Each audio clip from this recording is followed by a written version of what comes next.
मैं major A.K. Kulshreshtha आप सभी बालकों का पढ़ाकू पाठशाला में स्वागत करता हूं। बालकों, 10th सेज के अध्ययन के पश्चात हम कुछ विशेष स्ट्रक्चर्स का अध्ययन कर रहे हैं।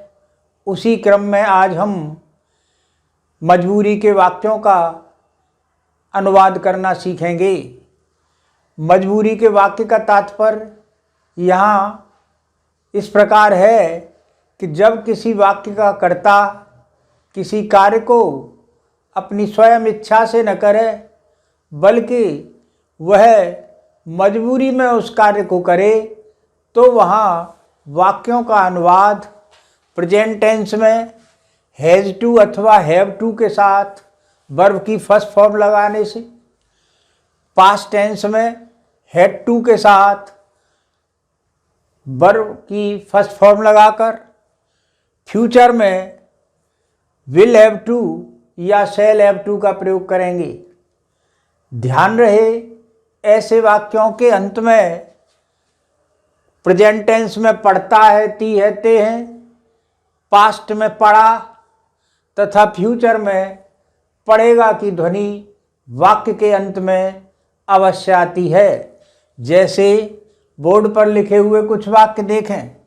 मुझे खाना बनाना पड़ता है, पड़ता है। उसे स्कूल नहीं जाना पड़ता है, मुझे डॉक्टर के पास जाना पड़ा।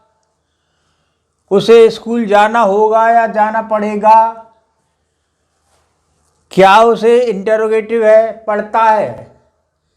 तो मजबूरी के वाक्यों की पहचान स्पष्ट हो गई कि जब वाक्य का कर्ता किसी कार्य को मजबूरी में करे तो वाक्य के अंत में पढ़ता है, पढ़ा, पढ़ेगा की ध्वनि आवे, तो वहाँ वाक्य का अनुवाद हैज़ टू, हैव टू वर्तमान काल में प्रेजेंट टेंस में, हैड टू पास्ट में, विल हैव टू अथवा शैल हैव टू का प्रयोग फ्यूचर के मजबूरी के वाक्यों में करेंगे।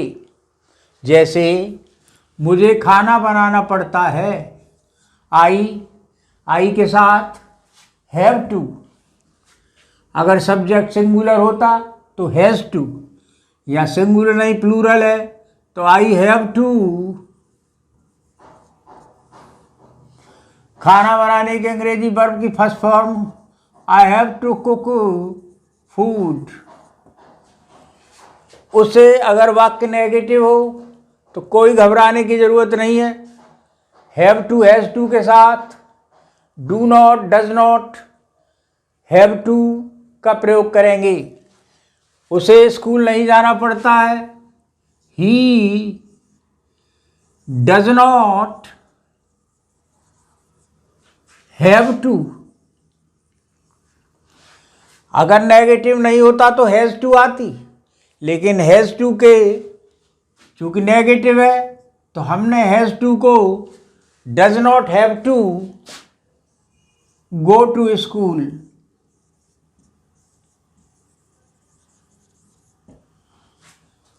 अगर हम चाहते मुझे डॉक्टर के पास जाना पड़ा, पास्ट का सीख लीजिए पहले। पास्ट में कोई परेशानी नहीं, प्रेजेंट में हैज़ टू, हैव टू का प्रयोग कर रहे थे, पास्ट में हैड टू का प्रयोग कर दो। मुझे डॉक्टर के पास जाना पड़ा, I had to go to the doctor. उसे स्कूल जाना पड़ेगा, फ्यूचर टेंस की मजबूरी का वाक्य हो, ही विल हैव टू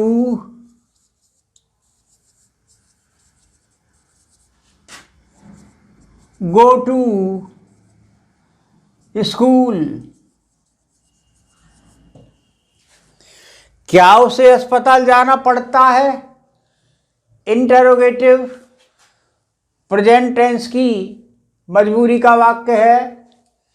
इसमें कर्ता के हिसाब से हैज़ टू, हैव टू लगाएगा, लेकिन यह वाक्य इंटरोगेटिव है तो इसे हम दो प्रकार से बना सकते हैं।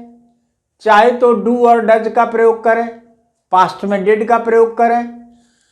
तो यहाँ हम पहली प्रकार से इसका अनुवाद इस प्रकार करेंगे, उसे तो पढ़ता है, वर्तमान है, हैज़ टू आएगी, डज ही हैव टू,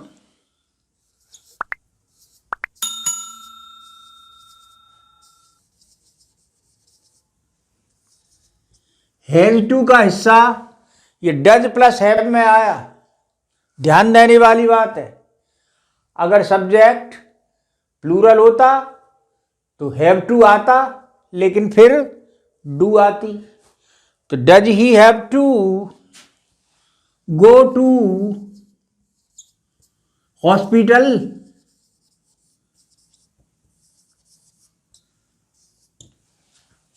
अगर हम चाहते तो हैज को भी आगे लाके अनुवाद कर सकते थे, has he to go to hospital, full interrogative. तो मजबूरी के वाक्यों में सदैव ध्यान रखें बालक कि वर्तमान काल की मजबूरी हो तो हैज़ टू हैव टू के साथ सदैव वर्ब की फर्स्ट फॉर्म, उसका नेगेटिव बनाना हो तो डू नॉट, डज नॉट के साथ हैव टू का प्रयोग।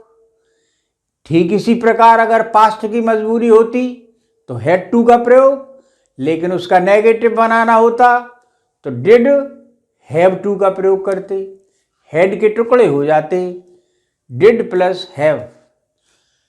इंटरोगेटिव के लिए डू डज डिड को आगे लाके अथवा हैव टू हैज़ टू का जो फर्स्ट एलिमेंट है उसे आगे लाके भी इंटरोगेटिव बनाए जा सकते हैं।